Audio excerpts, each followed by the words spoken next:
with Johnson Chukwu, the CEO at Cowrie Asset Management, taking us through what are his first words, as it were, on Buhari's first IPO of SAHCOL coming through the market on November the 12th. Good morning, Johnson. It's good to see you at this time.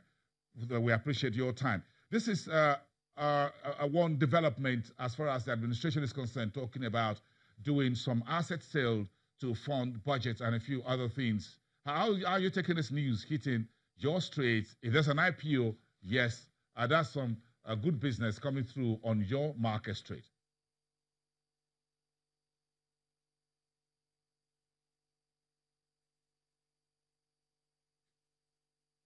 Okay, I guess we lost about the audio there. Sorry, Johnson, we try to reconnect that and see if we can just get you to speak to us. But this is very important development. This is the first initial public offering directly being done by the Buhari's administration. The government last month made a promise to sell down on some assets in some companies. Some will be full, others will be partly divestment. That's what the government says. Now they're keeping to that promise, and they're teeing off this with SAHCOL, which is the Skyway Aviation Handling company. So that's one big story we're trying to get everyone to understand. As we wrap up the year, we're seeing something happening on Customs Street. Johnson Chukwu is back with us now on this conversation for a few minutes. Johnson Chukwu, I'm sure you can hear me very loud and clear. Give us your first word, your thoughts on these planned IPO for SAHCOL. Well, I was saying that it was a good thing that the market is not being tested for initial public offer after 4 years of no initial public offer. The last initial public offer was Stapler that was done in 2014. And now the SAHCOL offer is basically going to test the waters. And why was it that there was no major initial public offer over the past 4 years? But because the equities market has been on a downward trend apart from last year, when the market posted positive market performance. So because of the previous years of negative market performance, nobody was willing to come to the market. But now that SAHCOL is testing the waters, I hope that it will be an encouragement to others to come to the market. But you made an allusion to the fact that the government is going to raise money from this offer. No. The SAHCOL was actually in 2009 to CFAC. It was actually privatized in 2009. But that part of that privatization agreement, under this share sale and purchase agreement, they had stipulated about 49% of the shares will be sold to the public, and that's what SAHCOL wants to abide by now. So the money is not going to the government. This is basically what we call offer for sale, and which means the process of that initial public offer will go to the existing shareholders, which means CFAC will receive the process of this offer, while the general public will now be co-investors in that company. And that will mean the government will still hold some percentage via the BPE pending the final divestment. Yes, what they're doing is a phased divestment. What they want to sell is about 30% of the shares of SAHCOL.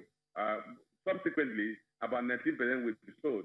But of that 19%, about 10% is going to go to the staff of the company. So what will now be possibly sold to the public will be about 9%. Johnson Chukwu, let's leave it there for today. Thank you very much for raising the curtain on that. We'll check in with that big story on November the 12th. But of course, we'll keep giving our audience what we know about that offer for sale and IPO that the government is talking about. But let's get a bit into the healthcare sector. Technology is a game changer for those who are in every part of business. The fourth industrial revolution is here, and not just in terms of smart cars, smart cities, but also about our healthcare. Let's get Dr. Abasi Enebong, or the CEO at DiagnoseMe.Africa, to give us a few words of what is being achieved within this particular sector. Good morning, Doctor. It's good to have you. Good morning. Okay, technology is a game changer. So whether it's a mobile phone or something like this on the table, folks talk about technology these days in terms of gadgetry. Yeah. But I'm not sure we think so much about technology when it comes to healthcare.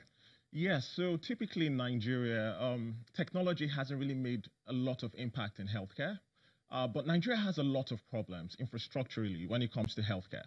So I'll give you an example. When it comes to diagnostics, what if I told you, okay, if I asked you, do you know somebody who's died from prostate cancer before? I'm sure you'll say yes. right? And if I tell you, do you know somebody who in the age of 40 or 50 had breast cancer? You'll probably say yes.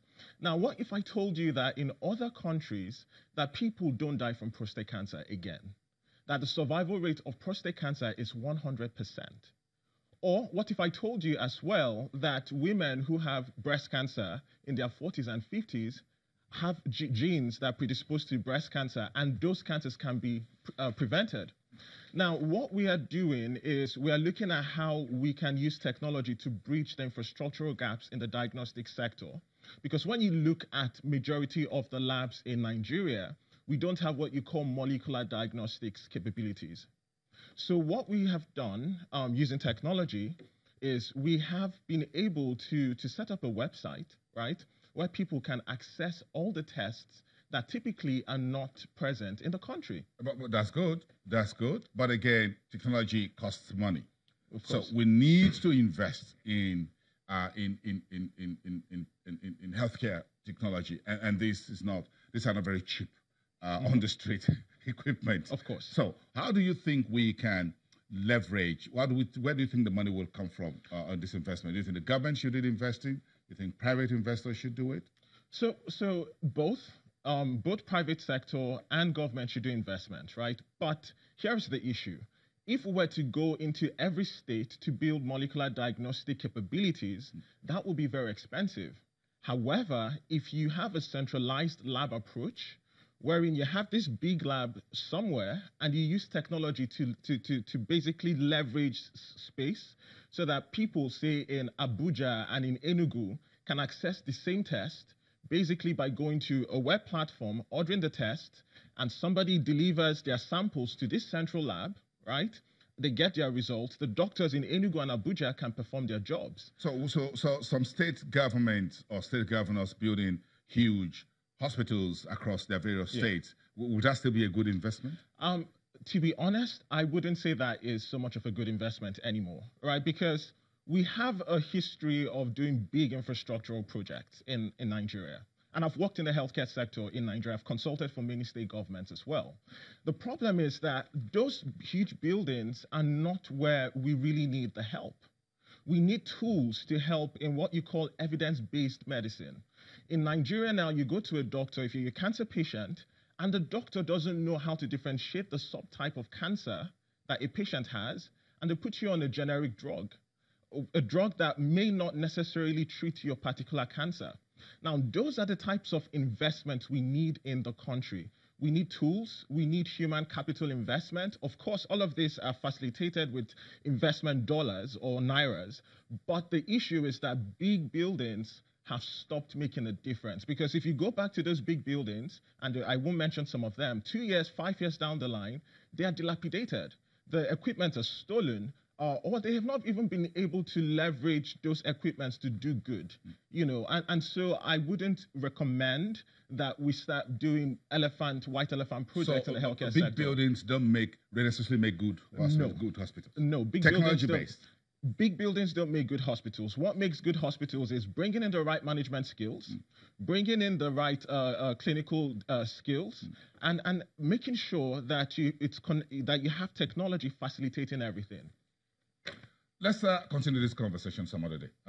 We need to give you a whole hour to talk about healthcare. Some of us, we want to stay healthy. Yeah. Thank you. Dr. Abasi Obong of DiagnoseMe.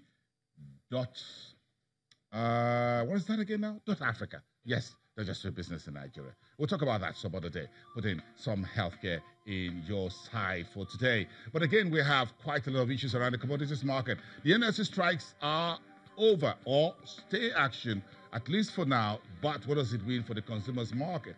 Meantime, the U.S. is breathing down the neck of Iran and everyone in the world who does business with Iran. So we'll talk about the sanctions and the strike.